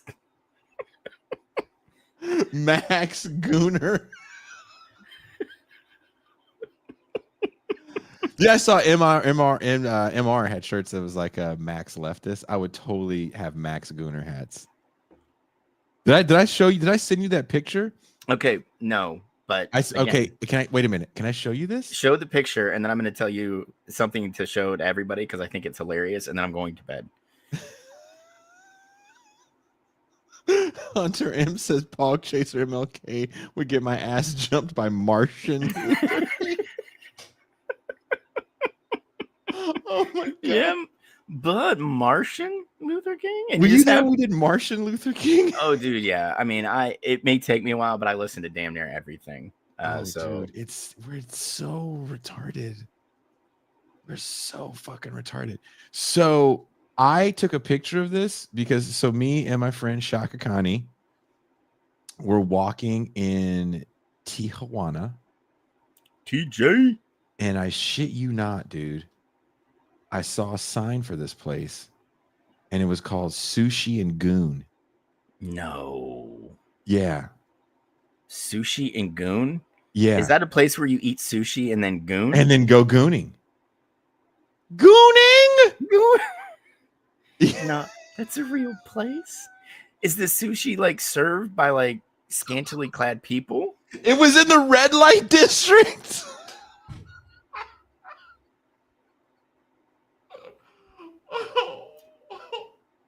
I can't find the picture because it's like waiting to sync up with the iCloud and all this other bullshit. I will send it to you on a text message. It is called Sushi and Goon. And my friend's like 50 something. She doesn't know what the fuck gooning is. And I'm just sitting there cracking up, and she's like, "What the fuck is wrong with you?" I was like, "It says Sushi and Goon." Then I have to explain to her fucking gooning and snack weight sushi and some glory hole action.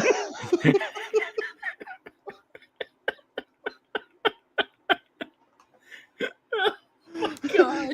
Kushlik says, "Why are 55-year-old mowing the lawn dad shoes selling for $200?" This right here proves neo-feudalism. Sorry. I'm with you, Kush. I'm with you. So here said, is it one of those joints where you can eat the food off the naked lady? They were trying to get us to, because you know how you can't see the sign when you're walking down the street. Yeah. And I was trying to find the Tianguis, the flea market, right near the red light, but for whatever reason they weren't having it. I think because it was Pride weekend. We didn't know it was Pride weekend.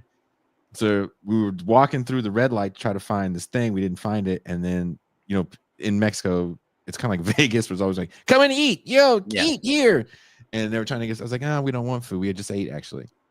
And then we walked across the street to go back. And then I saw the sign of the place and I couldn't stop laughing. I was like, it's really called Sushi and Goon. Goon.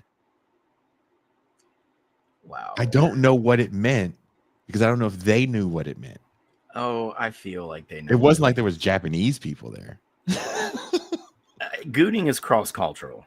Okay. Like, it may be done differently in certain parts of the world, but gooning, when you get down to it, is gooning.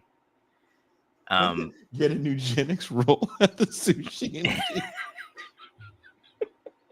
Neo-goonalism. Snack weight sushi and goon? What did it say? I'm concerned about what sushi and goon means when they offer takeout. I want to know what the goon was. It doesn't translate in Spanish to anything that I know. You know what? I think you have a Patreon only research episode where you go to the sushi and goon and record yourself and put it up.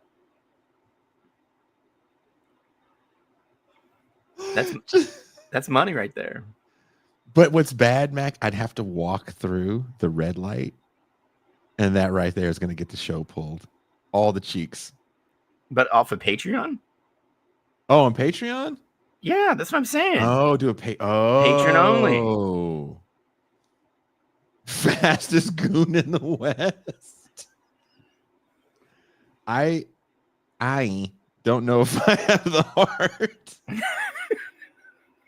I can't. I'm just saying, it's an idea.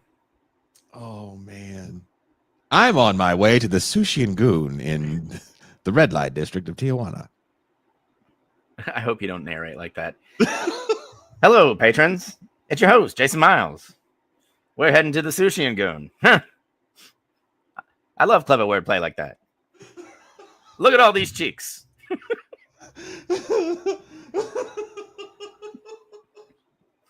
Reboot Parts Unknown with Jason Miles. It's just me finding weird eateries and red lights around the world. Hey, everybody, this is Jason Miles. You can have a This is Jason Miles, your host of Parts and Goon. Today we're in Hanoi. And remember, Parts and Goon is brought to you by Pornhub. If you're in a state that requires ID, you can't get it, but just know VPNs are a thing, which leads me into my next pitch, NordVPN. And VPNs be having fucked off names. Wonder Hut. Yeah. Private Parts Unknown. Moist undercarriage. What did I say moist undercarriage for? I don't even remember. Oh God, who knows, man? Who knows? Another good shirt would be long tits and flat butts.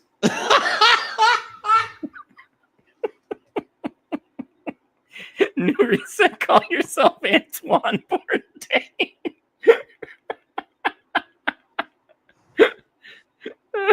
I'm going to be with a woman. You guys are going to see me with a real life woman, and you're going to be like, Jay, she's regular looking. She's not Asian at all. Her butt's all high. You're a liar, man. Claw said just have Norm on the adverts. Sushi and Gooning right here in downtown Tijuana. Oh my God. Oh. Nuri's like, why is she skinny? You guys are gonna be so mad. You're gonna catch. There's gonna be like a fucking live event, and they're gonna be like, "Who's that? Who's that regular looking woman with Jason? What the fuck, man?" like some guest, you're doing like in the middle of a Q&A, and they're like, "Hey man, hey you, yeah you, stand up." Guys, look, she's filling out the leggings. What the fuck, Miles? You lying sack of shit. I can't believe like drove 13 minutes to get here. God, you're such a fucking piece of shit. 13 minutes to get. Imagine how mad people would be like, she's an attractive woman. We were expecting you to be with some troglodyte, man. We paid money for this. The leggings aren't even sagging, dude. Like, they're not sagging in the back at all. She actually looks really nice in them. What an attractive woman. She seems like a good person, too. Fuck you, Miles. Yeah, hey, you're not even a real leftist, are you, Miles? Fucking liar. Go put your big glasses on. Poser. Put your big glasses. Those titties are short, Jason. This is why I can't have anyone in my life. They're terrified. Imagine. I don't want to be your fucking long titty queen. Do I have long titties? Is that why you like me, Jason? No, I didn't say, what? It's like, baby, it's a bit. Oh, is it? Oh, that's what we're calling it now. Yeah. Oh, I see you have one of your boners. Consider it wasted.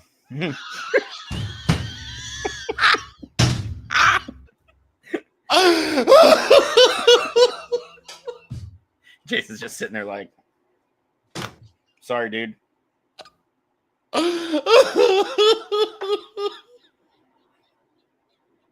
Jason needs to find himself a woman that calls him a black king and keeps a white man as a pet.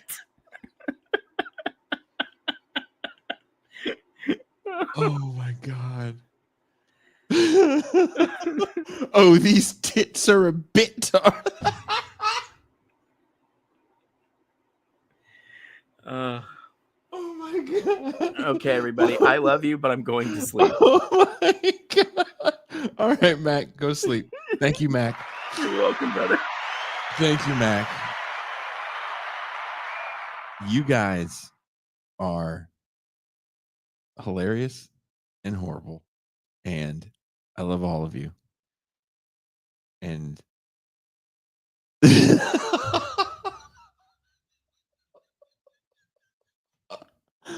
I can.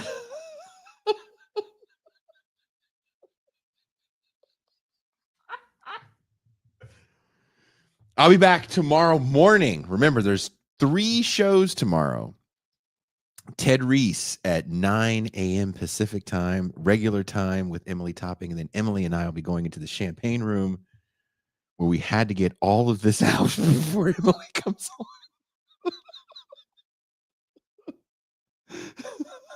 Dr. Claus says, I couldn't stop laughing at Sushi and Goon. I was trying to find the photo for you guys so you could see it. I'm not making this up. It was called Sushi and Goon.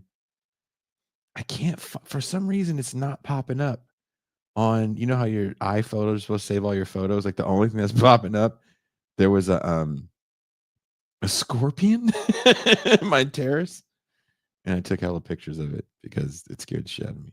But yeah, Sushi and Goon. It's a real place. I will post it on Instagram so you guys can see for yourselves that and I need you to explain to me what goes on in the Sushi and Goon. And I love you all. You guys are crazy individuals that make this all worthwhile. I hope you guys enjoy these opportunities to yell profanities. Let me know. Write a message. I don't know how many people listen to this show while they work. I really want to know if while you're like listening to it, you yell at the do you yell when we say something you don't like? And do you laugh really hard? See, Kushlook found another Sushi and Goon. I didn't make it up. It's a fucking chain. Think about that for a second. There's a sushi gooning chain. Prairie says, I have this playing at the speaker in my gym.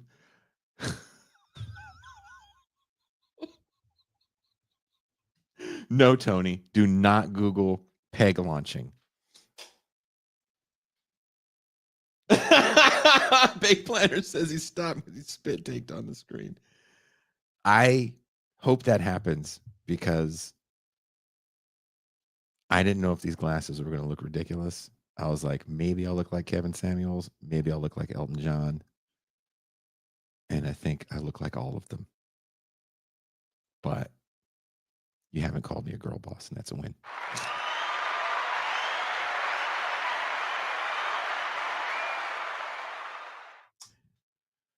On that note, I'm going to go cry a little bit. And I'll see you guys tomorrow. I'm really excited about all 3 shows. And then don't forget, after Thursday, then there's Friday. So for all you foreigners, we're going to watch Star Wars with Dr. Michael Harris on Friday. We're going to do a Star Wars show on Friday at 5 a.m. Pacific time. Yes, that is how much I love you people. I'm like, I got to make the show happen at some ridiculous hour in the morning. All right. Peace. Love y'all.